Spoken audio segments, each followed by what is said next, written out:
In this video, we'll understand what interrupt cycle is. First of all, we'll introduce a few flip-flops. We have R, which is our interrupt flip-flop. We have IEN, which is interrupt enable flip-flop, FGI, which is our input flip-flop, and FGO, which is our output flip-flop. The value of R determines whether we are in an instruction cycle or whether we are in an interrupt cycle. If we are in an instruction cycle, meaning the value of R is 0, then we proceed to fetch and decode instruction and then execute that particular instruction. After fetching and decoding this particular instruction, we check whether our input or our interrupt is enabled or not. If it is not enabled, then the program does not do anything, and then it again goes back to another instruction cycle.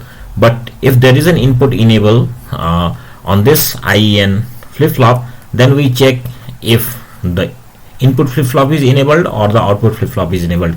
In either of these cases, we change the value of R to 1, meaning we change it to interrupt cycle, and in the next cycle now we move on to the interrupt cycle. Now what happens in the interrupt cycle is we basically stop the currently running operation, meaning we store the return address in location 0. So whatever address is present in the program counter at the moment, we save it, we branch to another location and then update the program counter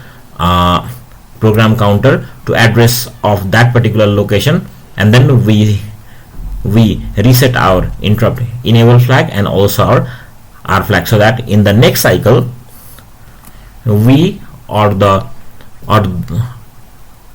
system goes into the instruction cycle for executing the interrupt service routine.